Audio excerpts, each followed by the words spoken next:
राधे राधे। आज हम लोग इस वीडियो में Q2 FY26 के बहुत सारे बिजनेसेस के नंबर वगैरह आ रखे हैं, तो हम लोग पूरा डिटेल में बात करने वाले हैं कि क्या उनका नंबर है। और हम लोग ये भी देखेंगे कि जो उन लोग का टॉप लाइन ग्रोथ है, जो उन लोग का बॉटम लाइन ग्रोथ है, क्या एक तरीके से वे बेटर है as compared to the last few quarter, as compared to the last few year, और क्या आने वाले टाइम में कुछ उन लोग का ग्रोथ रेट हमें दिखता भी है इन सारे कंपनियों का या फिर नहीं दिखता है। तो चलिए स्टार्ट करते हैं वीडियो को। ध्यान रखिएगा, ये वीडियो कोई भी बाई और सेल रिकमेंडेशन बिल्कुल भी नहीं है। प्लीज़ आप लोग अपना रिसर्च वगैरह खुद कीजिएगा।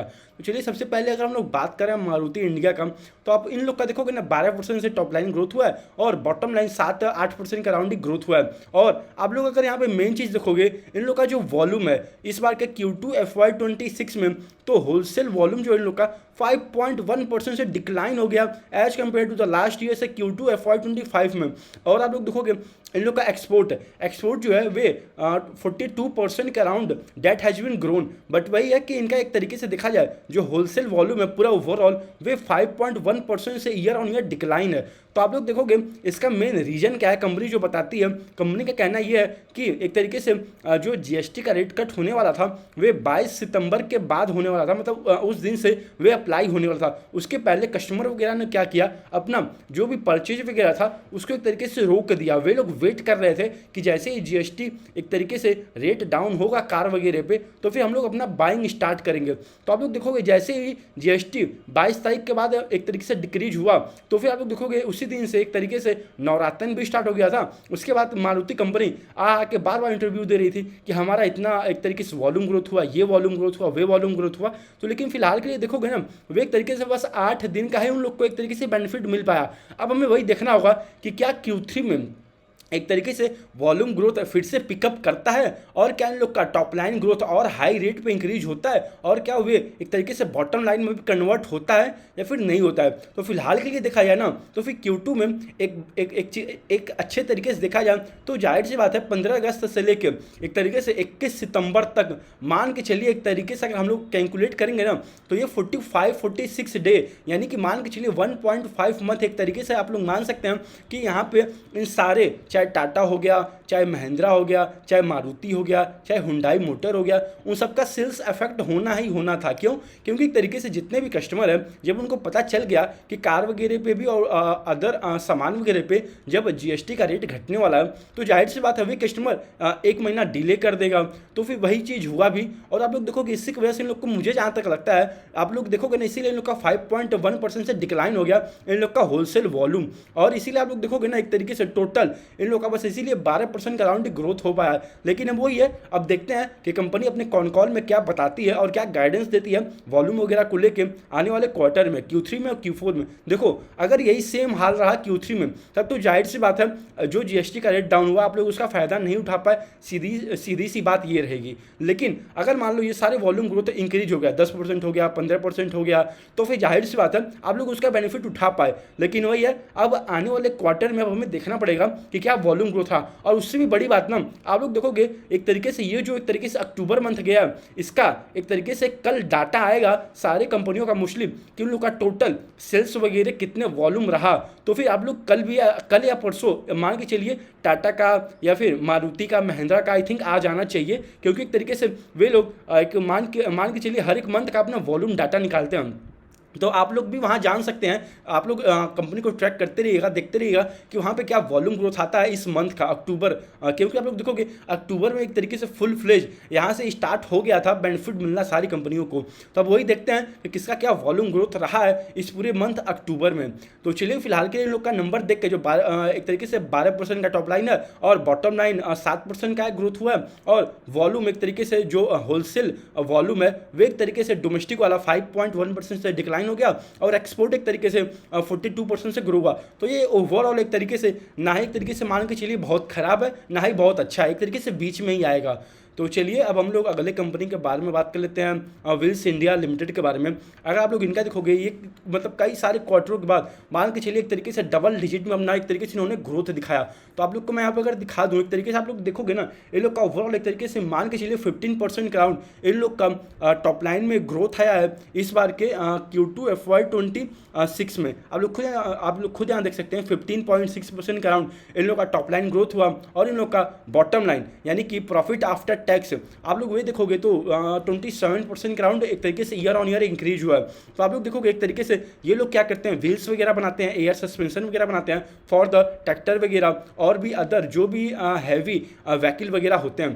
तो आप लोग देखोगे ना एक तरीके से क्या पता आने वाले टाइम में डिमांड वगैरह बेटर हो पाए, और आप लोग देखोगे इन लोग का ज़्यादातर भी एक्सपोर्ट से रेवेन्यू वगैरह आते हैं। तो फिर कंपनी का, मैं कुछ देर पहले ही कॉल में था तो वहाँ पे कंपनी बता रही थी, तो वे लोग वेट कर रहे हैं कि क्या पता यूएस से टैरिफ वगैरह जो लग रखा है क्या पता वे नवंबर के एंड तक एक तरीके से हट ही जाए, थोड़ा मतलब कम हो जाए वहाँ पे। अब वही देखना होगा कि क्या ये एक तरीके से जो 15% का ग्रोथ हुआ है क्या ये वन टाइम था, या फिर आने वाले टाइम ये सारे मोमेंटम इनके एक तरीके से टॉप लाइन में और बॉटम लाइन में क्या ये कंटिन्यू रहता भी है या फिर नहीं रहता है। तो फिलहाल के लिए वही बात है, एक तरीके से उतना आप लोग अगर कंपेयर करोगे लास्ट फ्यू क्वार्टर से तो नो डाउट एक तरीके से ये 15.5% अच्छा है। लेकिन आप लोग अगर पीछे का पास्ट का देखोगे ना, एकदम मान के चलिए सिंगल डिजिट में कंपनी ग्रोथ दिखाती थी अपना, तो फिर उसके हिसाब से देखा जाए तो जाहिर सी बात है एक तरीके से तब ये आप लोग को उतना अच्छा नहीं लगेगा ग्रोथ।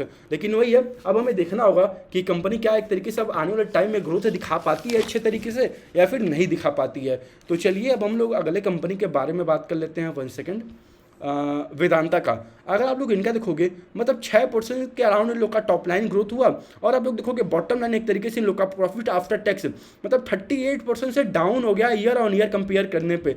तो आप लोग देखोगे ना एक तरीके से इनके बिजनेस में भी लास्ट कई सारे क्वार्टरों में इस तरीके से सिंगल डिजिट से ही ग्रोथ होता है या तो डी ग्रोथ होता है। तो फिर जाहिर सी बात है इसका भी नंबर देखते हुए मुझे बैड ही लगा, क्योंकि एक तरीके से आप लोग देखोगे 7-8% का 6% का ग्रोथ है तो मतलब कुछ वैल्यू नहीं क्रिएट होता है किसी भी इन्वेस्टर के लिए। आप लोग खुद देख सकते हैं 6% का टॉप लाइन ग्रोथ है और एक तरीके से इन लोग का प्रॉफिट आफ्टर टैक्स मतलब 38% से इन लोग का डाउन हो गया। आप लोग खुद यहाँ पे देख सकते हैं स्क्रीन पे। तो जाहिर सी बात है इसका नंबर पूरा देखते हुए मुझे बैड ही लगा। तो चलिए अब हम लोग अगले कंपनी के बारे में बात करते हैं, हुंडई मोटर का।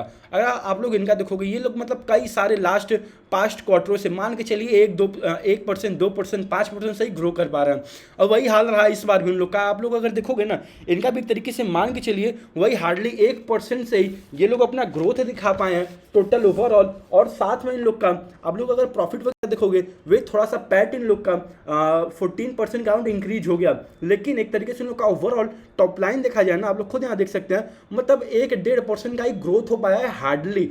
तो वही बात है, आप लोग उसको कंपेयर भी करो, उसको आप लोग कंपेयर भी करोगे लास्ट फ्यू क्वार्टर से भी, तो फिर आप लोग वहाँ भी देखोगे ना एक तरीके से मतलब सिंगल डिजिट में ही हुंडई मोटर ग्रो कर रही है। तो फिर जाहिर सी बात है इसका भी नंबर देख के बैड से बैड ही लगा। अब वही है, अब हमें देखना पड़ेगा कि मतलब ये आने वाले टाइम में क्या वॉल्यूम ग्रोथ आता है, क्या टॉप लाइन ग्रोथ आता है, क्योंकि एक तरीके से मान के चलिए अब एक तरीके से ये लोग जो कार वगैरह सेलिंग करते हैं वहाँ पे जीएसटी वगैरह तो थोड़ा डाउन हो गया है। अब हमें देखना पड़ेगा कौन सा कंपनी ज़्यादा बेनिफिट उठा पाता है, जो भी एक तरीके से जो जीएसटी का रेट डाउन हुआ है। तो फिर जाहिर सी बात है जिसका भी कार ज़्यादा सेलिंग होगा उसी का ज़्यादा वॉल्यूम ग्रोथ आएगा, उसी की ज़्यादा टॉप लाइन ग्रोथ आएगा, उसी का ज़्यादा प्रॉफिट आफ्टर टैक्स भी आएगा। तो मुझे जहाँ तक लगता है देखते हैं अब क्या होता है क्या नहीं होता है आने वाले टाइम में, Q3 में क्या नंबर्स आते हैं। तो फिलहाल के लिए एक तरीके से जो उन लोगों का Q2 का नंबर है एक तरीके से पूरा बैड ही है। मान के चलिए 1% का ग्रोथ कुछ भी नहीं मायने रखता है आज के टाइम में। तो चलिए अब हम लोग अगले कंपनी के बारे में बात कर लेते हैं, सिप्ला का। तो आप लोग इन लोग का देखोगे मतलब 8% से इन लोग का ईयर ऑन ईयर ग्रोथ हुआ है, और इन लोग का पैट भी 4% के अराउंड ग्रोथ हुआ है। अगर आप लोग इनका देखोगे तो ये लोग एक तरीके से मेडिसिन वगैरह और भी अदर सामान वगैरह ये लोग एक तरीके से फार्मास्यूटिकल में ये लोग सप्लाई करते हैं। तो आप लोग देखोगे एक तरीके से ये लोग भी लास्ट कई सारे क्वार्टरों से एक तरीके से उतना कुछ हार्डली ग्रोथ है इनके भी बिजनेस में। तो फिर एक तरीके से इसका अगर हम लोग इस क्वार्टर में भी देख लें Q2 FY26 में भी, तो यहाँ पे भी इन लोग का 8% का ग्रोथ हुआ है और प्रॉफिट आफ्टर टैक्स 4% से ग्रोथ हुआ है। तो फिर मैं इनको भी बैड के कैटेगरी में रखूंगा, क्योंकि एक तरीके से नंबर सुनने कुछ अप टू मार्क नहीं है। तो आप लोग देखोगे ना अगर आप लोग मार्केट में आए हो तो आप लोग देखना कभी भी ट्राई करना कि आप लोग हाई ग्रोइंग कंपनी के साथ रहो, जिसका एक तरीके से फॉरवर्ड पी भी एक तरीके से कम आए थोड़ा, और उसका ग्रोथ रेट भी टॉप लाइन ग्रोथ रेट भी हाई हो, और अपने पीयर पे एक तरीके से उन लोग का अगर आप पीयर टू पीयर कंपेयर करोगे तो फिर वहाँ पे भी अच्छा है। तो वही हम इस आप लोग ये मत समझिएगा कि मैं सारी कंपनियों को बैड कहता जा रहा हूँ, मैं कोई भी कंपनी को बैड नहीं कर रहा हूँ, मैं जो उनका रिजल्ट आ रखा है Q2 FY26 का मैं उसके बेसिस पे बता रहा हूँ। ये नंबर अप टू मार्क नहीं है तो मैं इसीलिए इन लोग को बैड के कैटेगरी में रख रहा हूँ। तो फिलहाल के लिए अगर आप लोग देखोगे सिप्ला एक तरीके से Q2 का नंबर खराब है, फिर उसके बाद हुंडई मोटर बिल्कुल खराब है, फिर उसके बाद अगर हम लोग बात करें वेदांता, बिल्कुल से बिल्कुल खराब है इन लोग का भी नंबर Q2 का। और विल्स इंडिया का ठीक ठाक है as compared to the last few quarter से इन लोग का थोड़ा ग्रोथ वगैरह हाई हो गया है। अब वही है, अब हमें देखना पड़ेगा ये मोमेंटम कब तक कंटिन्यू रहता है। और फिर उसके बाद अगर हम लोग यहाँ देखें मारुति का, तो मारुति का भी एक तरीके से अप टू मार्क नहीं है, वॉल्यूम वगैरह उतना एक तरीके से इंक्रीज नहीं हुआ, उल्टा डिक्लाइन हो गया वॉल्यूम डोमेस्टिक में। तो फिर एक तरीके से अभी तक जितना हमने बात किया इन सब का बस मान के चलिए बस एक व्हील इंडिया ही है जिसका एक तरीके से मतलब ठीक ठाक लग रहा है। ये भी अच्छा नहीं है, क्यों? क्योंकि अभी एक तरीके से कंपनी मान के चलिए कुछ अपना गाइडेंस वगैरह नहीं दे रही है, अभी उतना कंपनी खुद कॉन्फिडेंस ही नहीं है। आप लोग आज का जो उनका कॉन कॉल हुआ है आप लोग उसको जाके लिसन करिएगा तो आप लोग को खुद पता चल जाएगा कि मैनेजमेंट पूरा एकदम एक तरीके से एकदम पूरा ठंडा पड़ा हुआ है, यानी कि मतलब कुछ ग्रोथ गाइडेंस उतना अच्छे तरीके से नहीं दे पा रहा है। तो अब वही है, एक तरीके से देखते हैं आने वाले टाइम में क्या Q3 में नंबर रहता है इन सारी कंपनियों का। तो हम लोग ने यहाँ तक बात कर लिया था सिप्ला तक। चलिए अब हम लोग बात करते हैं अडानी पावर का। तो फिर अडानी पावर का भी आप लोग देखोगे मतलब कुछ भी ग्रोथ नहीं है, एकदम मान के चलिए 0% से ग्रोथ हुआ है। आप लोग खुद यहाँ पे देख सकते हैं मतलब ना के बराबर ग्रोथ हो रहा है इनके भी कंपनी में। और आप लोग देखोगे पहले ये कंपनी, यही कंपनी अडानी पावर मतलब 25% 30% से ग्रो करती थी हर एक क्वार्टर में आके ईयर ऑन ईयर कंपेयर करने पे, लेकिन अब आप लोग देखोगे मतलब एक तरीके से सिंगल डिजिट ग्रोथ छोड़ो 0% से ग्रोथ हुआ है। तो फिर जाहिर सी बात है मैं इसको भी बैड के कैटेगरी में रखूंगा। ध्यान रखिएगा, मैं ये नहीं कह रहा हूँ कि ये सारी कंपनियां खराब है, मैं बस ये कह रहा हूँ जो उनका Q2 का नंबर आ रखा है वे एक तरीके से अप टू मार्क नहीं है, तो फिर मैं उसको बैड के कैटेगरी में रखूंगा, चाहे वे कोई कितना भी बड़ा नाम हो, चाहे वे कितना ही छोटा नाम क्यों ना हो। तो फिर अडानी पावर का भी एक तरीके से Q2 का नंबर देखते हुए इन लोगों का 0% से ग्रोथ हुआ है, तो फिर मैं बैड के कैटेगरी में ही रखूंगा। तो चलिए अब हम लोग अगले कंपनी के बारे में बात कर लेते हैं, रेमंड के बारे में, रेमंड लाइफ स्टाइल के बारे में। अगर आप लोग इनका देखोगे एक तरीके से पैट इन लोग का 70% प्लस ही ग्रो हुआ है, लेकिन इन लोग का टॉप लाइन मतलब 8% के अराउंड हार्डली ग्रोथ हो पाया है इनके टॉप लाइन में। और आप लोग देखोगे इसको आप लोग कंपेयर करोगे ना लास्ट फ्यू क्वार्टर से भी, तो भी कुछ भी इन लोग के बिजनेस में ग्रोथ नहीं है। लेकिन वो ये अब देखना पड़ेगा कि एक तरीके से अब तो Q3 Q4 में वेडिंग सीजन आ रहा है, तो फिर कंपनी का आप लोग कॉन कॉल सुनोगे तो वहाँ पर कंपनी बता रही है कि हो सके हल्का फुल्का और अच्छा ग्रोथ आ जाए Q3 में और Q4 में, यानी कि second half of the year में H2 FY26 में क्या पता इन लोग का ग्रोथ आ जाए। लेकिन वो ये वहां पे क्या पता है, हो भी सकता है ग्रोथ, नहीं भी हो सकता है। तो फिलहाल के लिए देखा जाए तो 8% कुछ भी एक तरीके से सिंगल डिजिट में ग्रोथ है, तो इसको भी मैं बैड के कैटेगरी में ही रखूंगा। अब आने वाले टाइम में जब ग्रोथ आएगा तब हम लोग बात कर लेंगे। तो चलिए अब हम लोग अगले कंपनी के बारे में बात कर लेते हैं, जैन इरिगेशन के बारे में। अगर आप लोग इनका देखोगे तो फिर एक तरीके से इन लोग का भी आप लोग देखोगे यहाँ पे एक तरीके से 20% के अराउंड ग्रोथ हुआ है, और इन लोग का प्रॉफिट वगैरह एक तरीके से इस बार ये लोग प्रॉफिटेबल टर्न हो गए हैं as compared to the last quarter से। लास्ट क्वार्टर में इन लोग का 13 करोड़ के अराउंड इन लोग का लॉसेस था, लेकिन इस बार आप लोग देखोगे ना तो मान के चलिए 15 करोड़ का प्रॉफिट हो गया है, और 20% से इन लोग का एक तरीके से मान के चलिए टोटल इनकम यानी कि टोटल रेवेन्यू वे इंक्रीज हुआ है। लेकिन आप लोग अगर इस कंपनी को देखोगे ना लास्ट कई सारे सालों से मतलब 0% ग्रोथ है इनके टॉप लाइन में, और इनके एक तरीके से बॉटम लाइन में भी हम लोग मान के चल सकते हैं। तो वही है एक तरीके से इस क्वार्टर में आके तो इसने दिखा दिया 20% का ग्रोथ। आप लोग कई बार आप लोग कंफ्यूज हो जाते हो, कंफ्यूज इन द सेंस कि अगर कोई कंपनी 10 सालों के बाद अगर थोड़ा सा आके दिखा देती है प्रॉफिट तो आप लोग एक बैग उस पर जंप कर जाते हो। ऐसा कभी भी गलती मत करना आप लोग, क्यों? क्योंकि आप लोग पहले पास्ट देखो, इसका पास्ट आप लोग देखोगे लास्ट 10-11 सालों में मतलब हार्डली कुछ इस कंपनी में ग्रोथ हुआ है। तो आप लोग जाके एक बार रिसर्च करिए, देखिए